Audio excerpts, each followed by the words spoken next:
Inside the farmhouse, the team finalizes communications and radio procedure. The voices of the others are unrevealing, all speak fluent English, although with differing accents. Alpha sounds Eastern European, Bravo is definitely Southern States American, and Delta's first language is probably Arabic. Echo, the woman, is Russian. And to these faceless creatures, Villanelle muses, I have to entrust my life? Fucking hell. Smoothing out the maps and architectural plans, Anton beckons to them. Okay. Last run through, then we go. I'd have liked to hit the house sometime before dawn tomorrow morning, but we can't risk leaving the hostage there that long. So listen in.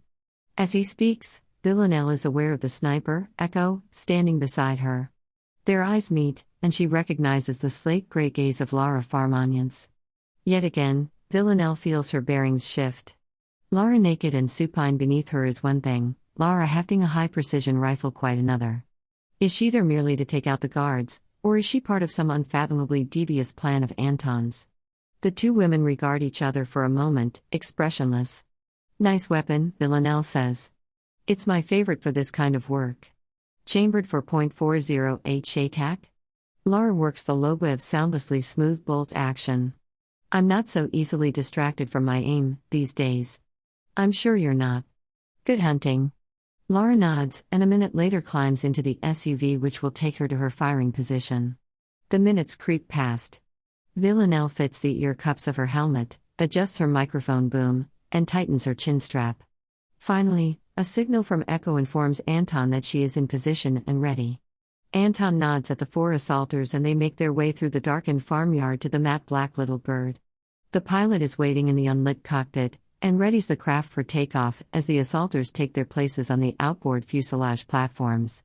Seating herself on the starboard platform, with the Chris Vector slung across her chest, Villanelle clips on the retaining harness. Next to her, Delta is holding the shotgun across his knees.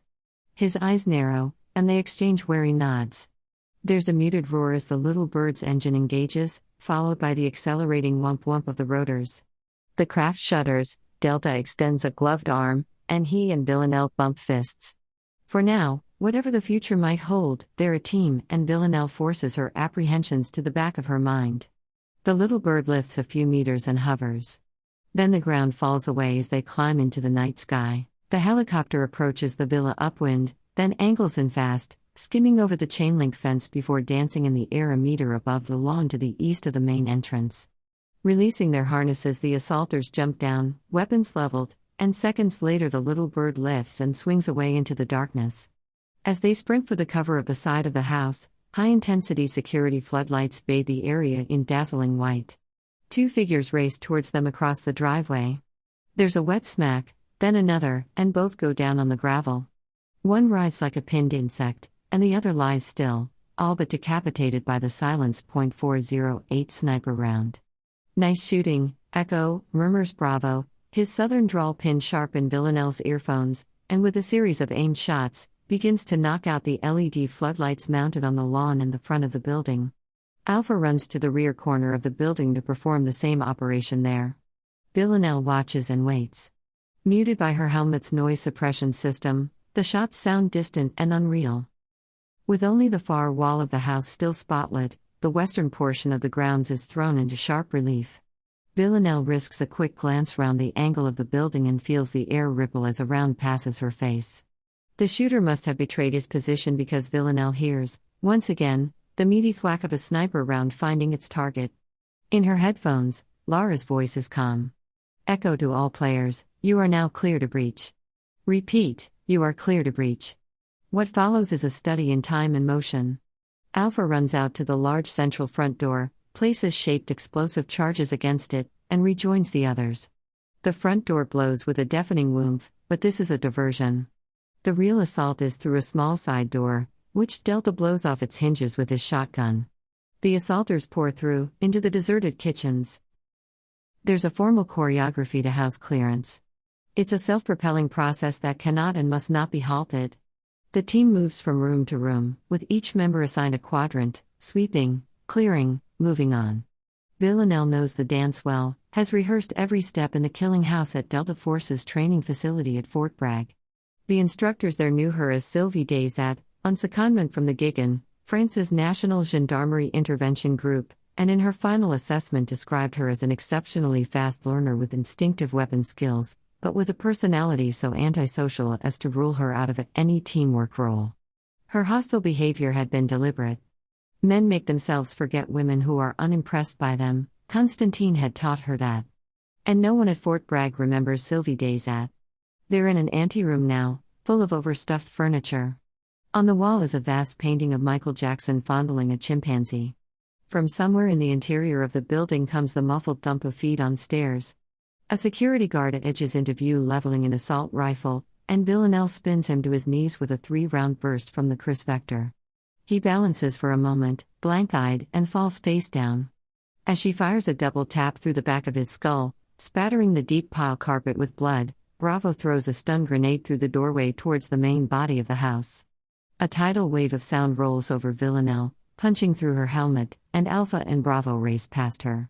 As she and Delta follow, leaping over the body of the guard, her ears sing. They're in an oversized hallway, which is hung with a pall of oily smoke from the stun grenade. For a couple of seconds the place appears unoccupied, then there's a fusillade of automatis weapon fire, and the assaulters dive for cover. Villanelle and Delta are crouching behind a large Chesterfield sofa upholstered in turquoise calfskin. Behind them is the main entrance, now open to the night, with a heavy front door sagging on its hinges. To their left, on a marble plinth, is a life-size statue of a ballerina naked except for a thong. A burst of fire rakes the sofa, tearing into the scatter cushions. If we stay here, Villanelle thinks, we're dead.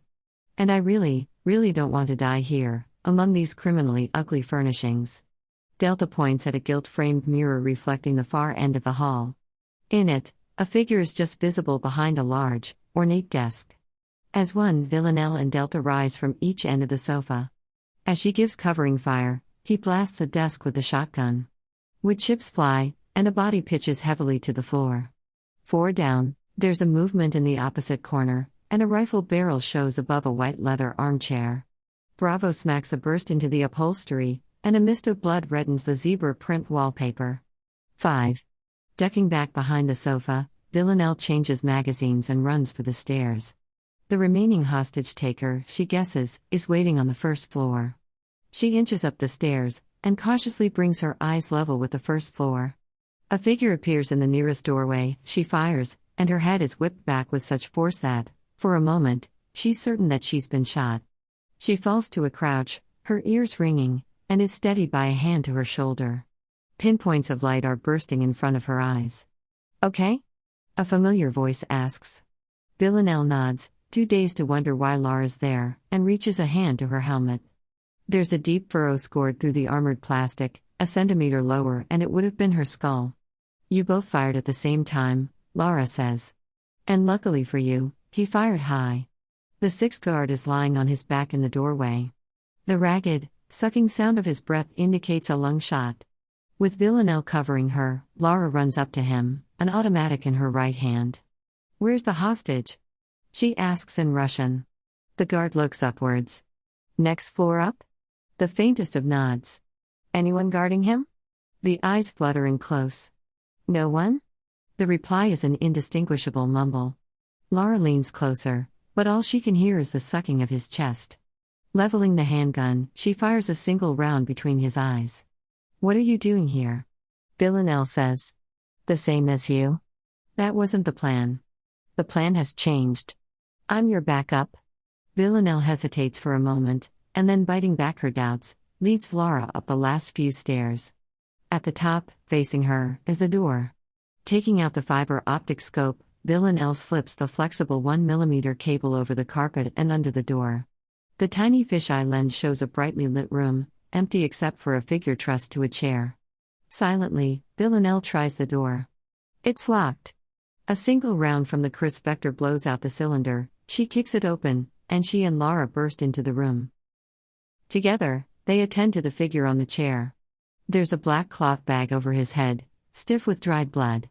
Underneath it, Constantine's face is battered. He has been gagged, and his breathing rattles through a broken nose. As Laura removes the gag, Villanelle draws her combat knife and severs the plastic cuffs binding Constantine to the chair. He slumps to one side, his bruised and bloodied head thrown back, working his swollen fingers and drawing air into his lungs. "I know what you're thinking," Lara tells Villanelle. "You're thinking that you'll never be safe as long as I'm alive, because I know who you really are. You're thinking about killing me." "This would be the perfect moment," agrees Villanelle. "You can also see how that puts me in the same position. How I'll never be safe as long as you're alive." "True again." "Oksana? Lara?" Constantine whispers through lips dark with dried blood. "It's you, isn't it?" Both women turn to him. Neither removes her balaclava. "I never told them anything." "You know that, don't you?"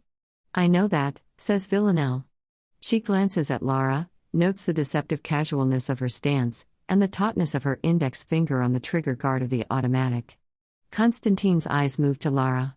"I heard what you said. You two have no cause to fear each other." Lara's gaze narrows, but she doesn't speak.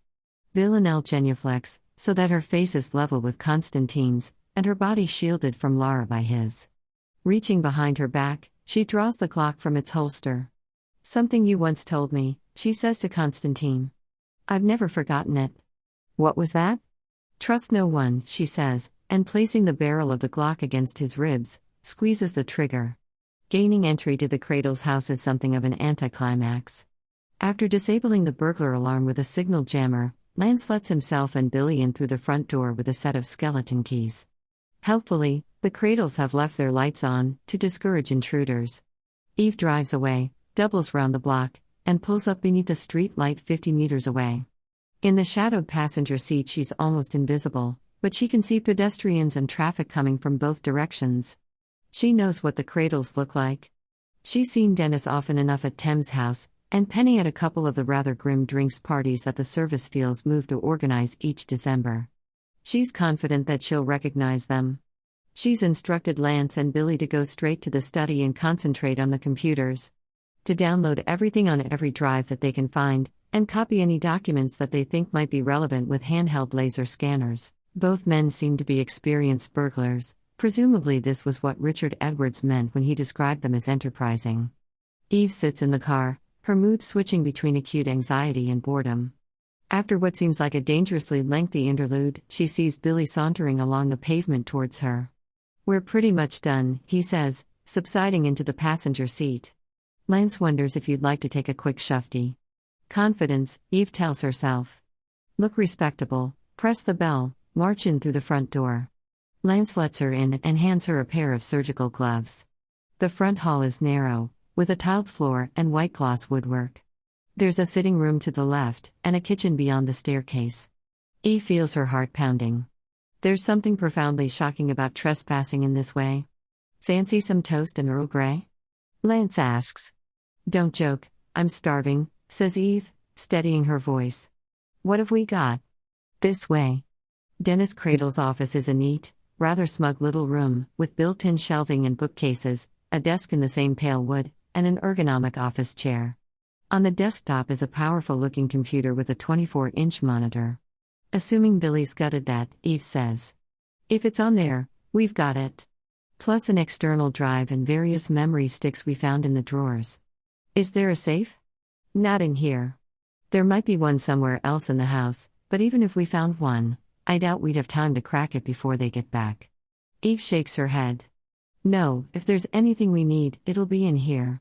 I very much doubt he'd share the kind of information we're looking for with his wife." "Sensible bloke," murmurs Lance. Eve ignores him. "So looking round here, what do you see?" "Controlling type. And pretty pleased with himself, I'd say." The photos, mounted in a group on the wall above the desk, show Cradle with friends in a university dining hall, shaking hands with a U.S. Army general, catching a salmon in a mountainous river, and posing with his family on holiday. The shelves hold a mix of best-selling thrillers, political memoirs, and titles related to security and intelligence issues. Lance's phone buzzes. It's Billy. The Cradles are outside. Getting out of a taxi. Time to go. Shit. Shit. Lance moves fast and silently. Eve follows, her heart pounding so hard she thinks she's going to vomit. In the kitchen, Lance slips the garden door latch, hurries Eve out, and quietly closes the door behind them. They're on soft ground now, some kind of lawn. Shit. Why are the cradles back so early? Into the lane, Lance orders. Overhung by bushes, this leads to the road. Eve swings a leg awkwardly over the low fence, thorns tearing at her clothes. Desperately, she wrenches herself free, and Lance follows her. Okay, lie down. He presses a hand between her shoulder blades. The ground is hard, uneven and wet. The lights, she hisses, struggling to control her breathing. We left the fucking lights on. They were on when we went in. Chill. Angry noises issue from the cradle's kitchen. A banging of cupboard doors. Utensils slammed onto hard surfaces. When I say the word, make for the road, whispers Lance. What are we waiting for? Dennis. He's still in front, paying the taxi driver. Eve wills Penny to stay in the kitchen. She doesn't. Eve hears the garden door pushed open, and a thumb flicking at a cigarette lighter. Moments later, she smells smoke. Penny can't be more than a couple of meters away. Rigid with the fear of discovery, Eve barely dares to breathe. There's the faint sound of the closing front door, and of a male voice. Eve presses herself even harder into the ground. Her face is inches from Lance's shoe. Look, I'm sorry, okay. The man's voice, much closer now. But I honestly don't see. You don't see? Well, for a start, you condescending shit, you don't ever tell me to calm down in front of our friends. Penny, please. Don't shout. I'll shout as loud as I fucking well like. Fine, but not in the garden, okay? We've got neighbors. Fuck the neighbors. Her voice drops. And fuck you, too. A brief silence, then something flips over the fence, and lands in Eve's hair with a tiny scorching hiss. The kitchen door clicks shut, and Eve claws at the half-smoked cigarette, melting the latex glove and burning her fingers before she finally tears it loose. Go, whispers Lance. Wincing with pain, Eve follows him down the lane to the road. No one seems to be watching as they climb into the car, but she's glad they've got false number plates. What's that smell? Asks Billy, letting out the clutch. My hair, says Eve, pulling off the half-melted glove. Crikey, I won't ask. I'm assuming we're all going back to Gooch Street? Billy, we don't have to go through all this stuff tonight, Eve says. Maybe, but let's do it anyway. There's bugger all on TV. Lance? Yeah, whatever.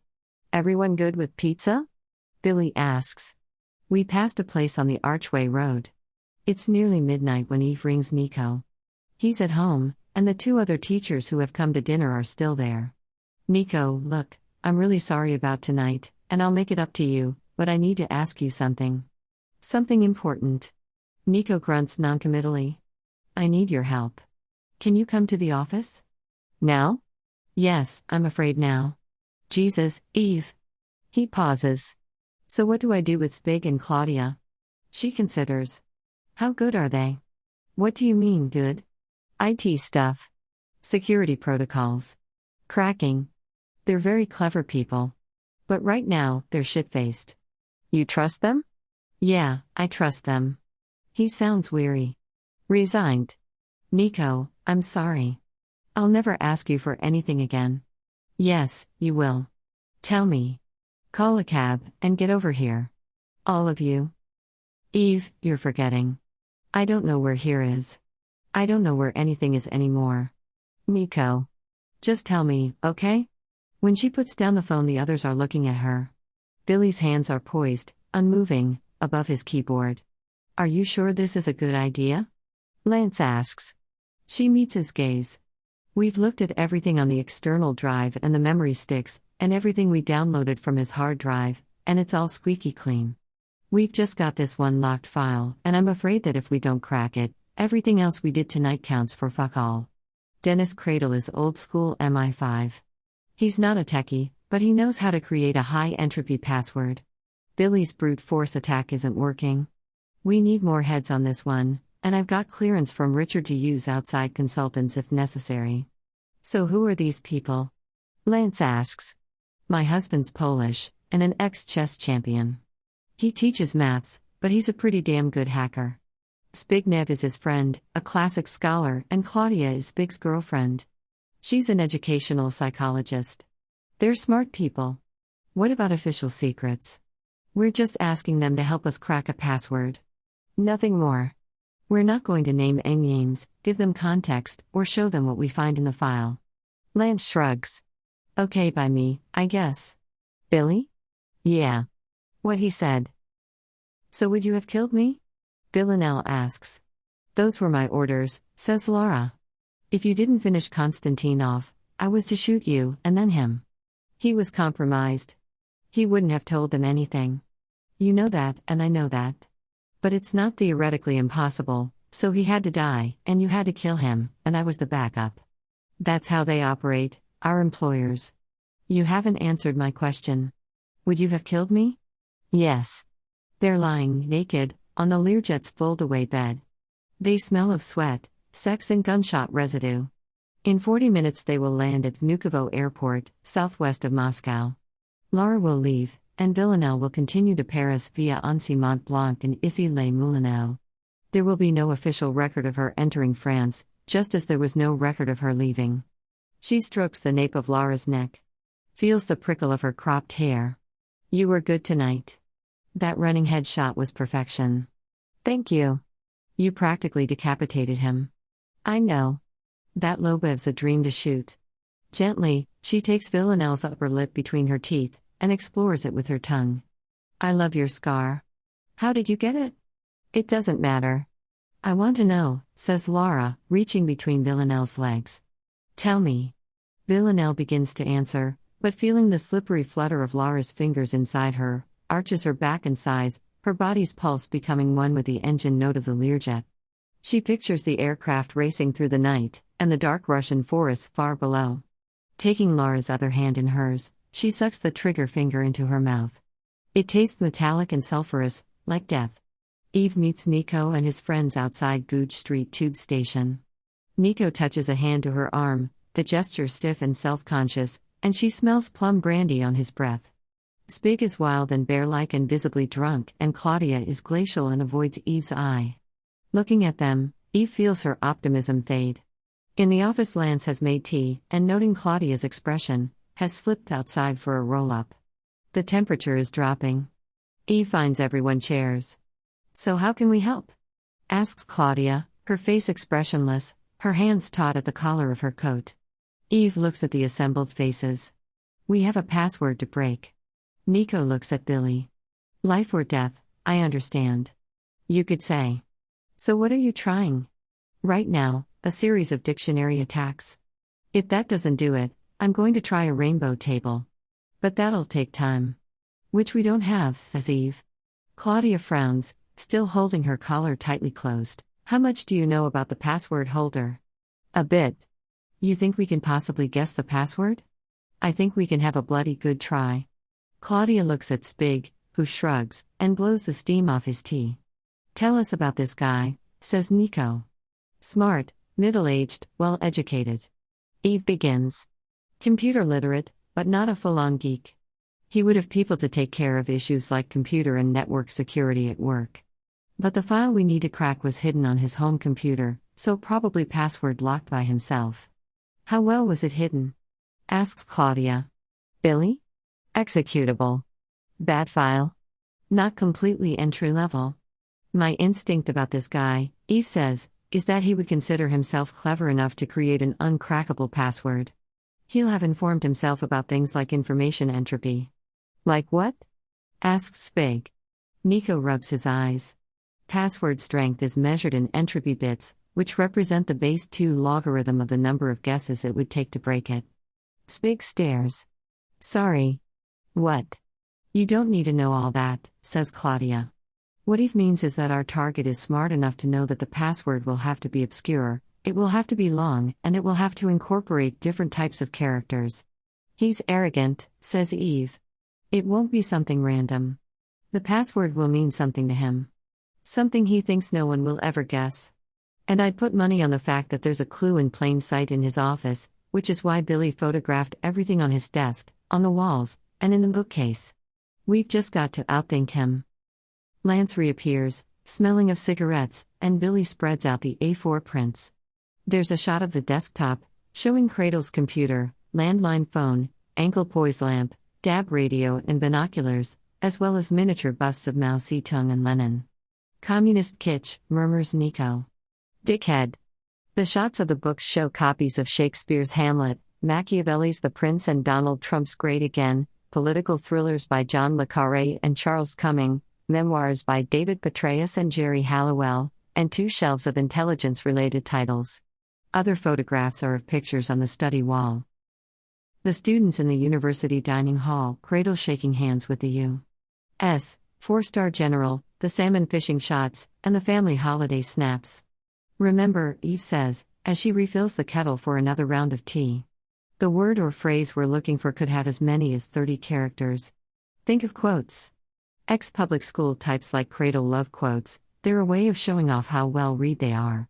An hour passes, punctuated by speculative bursts of talk, flurries of keystrokes, and the growl of night traffic on the Tottenham Court Road.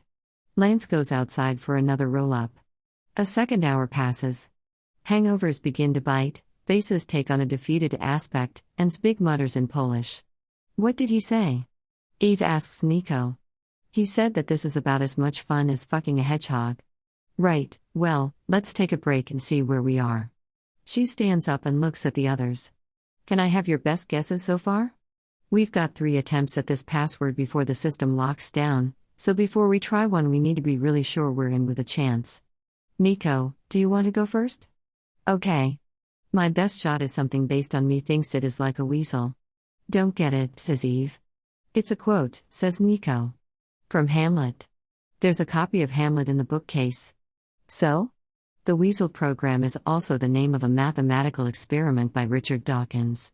It's based on the theory that, given enough time, a monkey hitting random characters on a typewriter could produce the complete works of Shakespeare. Dawkins says that even if you just take the phrase "me thinks it is like a weasel," and a keyboard limited to 26 letters and a space bar, it would still take a high-speed computer program longer than the life of the universe to generate the correct phrase, given that there are 27 to the power of 28 possible combinations, says Billy. Exactly. Would our subject know about this weasel thing? Asks Claudia. No reason why not, says Eve. And Hamlet is definitely the odd one out in that bookcase. Anything else, Nico? He shakes his head. Scream if you want to go faster? Suggests Claudia. That's not from Hamlet, says Big. Funny guy. No, it's Jerry Halliwell's second album. I bought it when I was 16. I used to sing It's Raining Men into my hairbrush in front of the bathroom mirror. Big? How about The Naive and Sentimental Lover? It's one of the Le Carré titles. That's good, says Eve. I can see our man using that. Any other thoughts, anyone? I don't like any of them, says Billy. Any particular reason? Asks Claudia, closing her eyes and bowing her head. They just sound wrong, says Billy. You don't think any of them are worth a try? Asks Eve. In any form? Billy shrugs. Not if we've only got 3 tries before we're locked out, no. We're not there yet. Lance? If Billy says we're not there yet, then we keep looking. I'm sorry, everyone, Eve mutters. You must be exhausted. Claudia and Zbig look at each other, but neither speaks. Those printouts, says Nico. Shuffle them, then lay them all out again. Eve does so, and they stare at the A4 pages in silence. A minute passes, then another. Then, at the same moment, as if by telepathy, both Claudia and Nico place an index finger on the same sheet. It's a photograph of Penny Cradle with the children, Daniel and Bella, in a vast square in front of an ancient, pillared building. Penny is smiling a little fixedly, and the children are occupied with ice creams. In the bottom right-hand corner of the photograph someone, presumably Cradle, has written stars. What? Says Eve. Not what. Why? Claudia replies, and Nico smiles. I'm not with you, says Eve. Why this photo? Says Nico. All the others are show-off shots, chosen to prove how important and successful this guy is. The high-profile acquaintances, the expensive long-haul holidays, the salmon fishing, and the rest of it. But this one's just... I don't know. The wife looks stressed, the kids look bored. Why does he call them stars? Why's the photo there? They all lean closer. Wait a minute, says Big, his voice low. Wait a fucking minute. Tell us, says Eve. That square's in Rome, and the building behind them is the Pantheon. You can't see it, but there's a carved inscription on the front of it. Marcus Agrippa, Lucy Filius, consul tertium fecit. Marcus Agrippa, son of Lucius, built this when consul for the third time. So? Wait till you see how it's actually written. Billy, can you Google Pantheon inscription and print us an image? Eve snatches the single sheet as it issues from the laser printer. Beneath the pediment of the building, the inscription is clearly legible. M middle dot Agrippa middle dot L middle dot F middle dot cos middle dot tertium middle dot fecit. Now that looks like a password, says Claudia. Eve nods. Billy? I like it. Nice high entropy. So let's try it. A flurry of keystrokes. Access denied. Try just the letters without the spaces, Eve suggests. Billy does so, and this time Nico turns away and swears in Polish. Eve stares at the screen with exhausted eyes. She looks back at the A4 print, at the sunlit square and the family group, and something falls quietly and precisely into place. Billy, for the first attempt, you used uppercase letters and full stops, yes? He nods. But if you look at the inscription, those aren't full stops. They're symbols to mark the ends of the words, so that the inscription's legible. Okay. So try it again, but where you put full stops, put stars. You're sure? Do it, says Eve. A flurry of keystrokes, then silence. Christ on a bike, breathes Billy. We're in. At the fashion house in the Rue du Faubourg Saint-Honoré, the anticipation is mounting. Like every haute couture show ever staged, this one is running late. No one is so gauche as to betray actual excitement, but there's an expectancy in the muted laughter, the flickering glances, and the delicate tapping of lacquered nails on iPhones. Villanelle closes her eyes for a moment, dismissing the crowd around her, the socialites overdressed for the press cameras, the fashion professionals in shades of black, and inhales the heady perfume of wealth. The fragrance of the lilies, fuchsias and tuberoses banked on either side of the runway, and entwined with that, the smell of designer scent, Guerlain, Pateau, Annick Goutal, on warm skin. And as a top note, the sharper odor of the sweat lending a faint sheen to the foreheads of an audience that has been waiting here, on two small gilt chairs, for more than 40 minutes.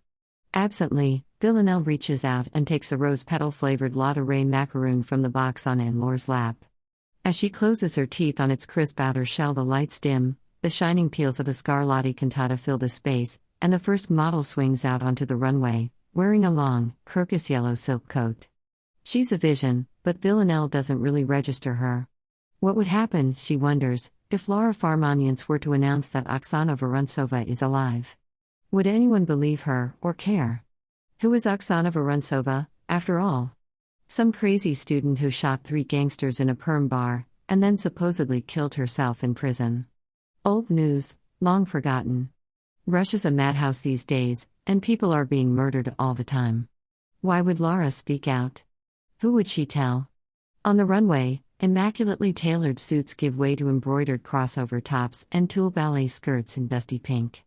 Anne-Laure sighs appreciatively, and Villanelle helps herself to another macaroon, this one flavored with Marie Antoinette tea. The point is not who she would tell, or who would care. The point is that if any element of the Villanelle legend threatens to unravel, if there's so much as a loose thread, then she becomes a liability to the 12. And if that happens, she's dead. Which leads back to the necessity of killing Lara. But would she be able to get away with it? The 12 have people everywhere. She could confide in Anton, but she doesn't fully trust him, and he might well decide that it is her, and not Lara, who has to be eliminated. Besides, she has to admit that she's stirred by Lara, with her unblinking sniper's gaze and hard, efficient body. She's excited by the poignancy of her need. A handle saraband. Cocktail frocks in silvery gray, furled like unopened petals around the slender bodies of the models. Evening gowns in midnight blue, embroidered with galaxies of diamante stars. Shooting Constantine was bad. The sudden nothingness behind his eyes. Did Anton fly her halfway across the world to kill him out of a perverse consideration? Or to deliver a brutal message to Villanelle about the reality of her situation? What's most concerning is that the crisis in Odessa arose at all. It tells her that while the organization that employs her is more than capable of solving its problems, it's also susceptible to error. Constantine always gave her to believe that in working for the 12, he and she were part of something which was both invisible and invulnerable. This episode showed that for all its reach and power, the organization could be hurt. Despite the warmth of the salon, Villanelle shivers. The lights soften. The fashion show has progressed to the bedroom, to a dreamscape finale with the models swaying and weaving in delicate camisoles, sheer night dresses, and shimmering organza gowns. The designer steps onto the runway, blows kisses at the audience, and is met by waves of applause. The models retreat and waiters circulate with trays. "So did you see any of that?" asks Anne-Laure, handing her a flute of pink cristal champagne. "You seemed miles away." "Sorry," murmurs Villanelle, closing her eyes as the icy wine slides down her throat. "I'm a bit zonked. I haven't slept much." "Don't tell me you want to go home, chérie. We've got the whole night ahead of us, starting with a party backstage. And there are two very handsome men over there, staring at us." Villanelle inhales the scented air. The champagne has set her body tingling. The exhaustion falls away, and with it, for now, the doubts and fears of the last 24 hours. "Okay," she says. "Let's have some fun." "So," says Richard Edwards. "Dennis Cradle. You're really sure about this? Because if you're wrong." "If we're wrong, we're not wrong," says Eve. They're sitting in Edwards's 30-year-old Mercedes in an underground car park in Soho. The gray-blue interior is worn but comfortable. The open windows admit a faint smell of exhaust. "Run it past me again." Eve leans forward in her seat. Acting on information given to us by Jin Chang, who almost certainly knows more than he's saying, we investigated a large payment made by persons unknown to a Gulf State account held by one Tony Kent.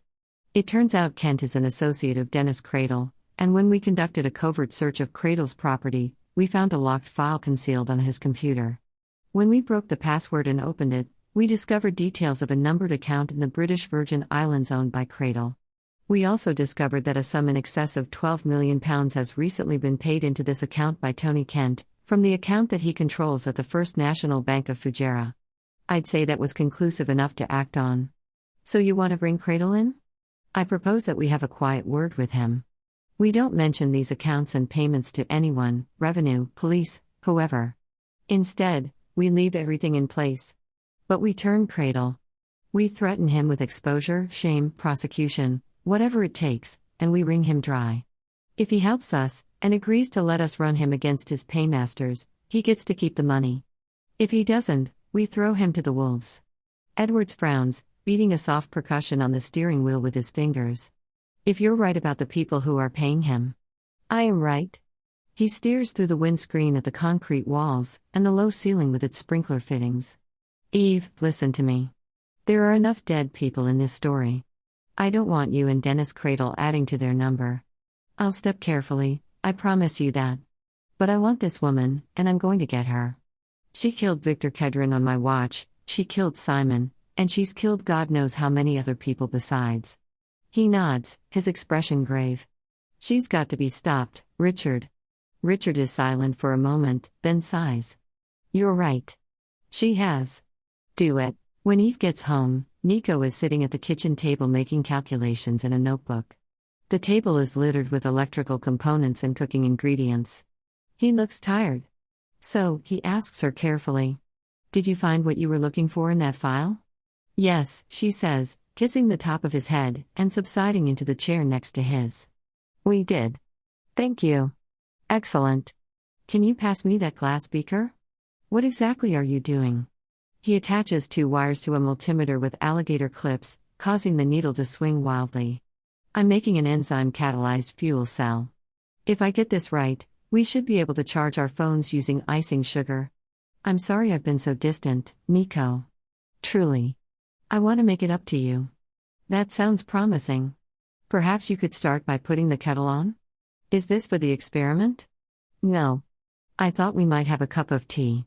He sits up and stretches out his arms. "It's over, then, that project you were working on?" Behind his back, she takes the Glock 19 pistol from her waistband holster and transfers it to her bag. "No," she says. "It's just beginning." The end. About the author. Luke Jennings is the author of the memoir Blood Knots, shortlisted for the Samuel Johnson and William Hill Prizes, and of several novels, including the Man Booker Prize-nominated Atlantic. As a journalist, he has written for The Observer, Vanity Fair, The New Yorker, and Time. Visit his website at lukejennings.com. That's it for today. Thank you for watching. If you want to know more about us, find our profile links from the description below. If you have any suggestions, do send us a message. See you all in the next video. Take care.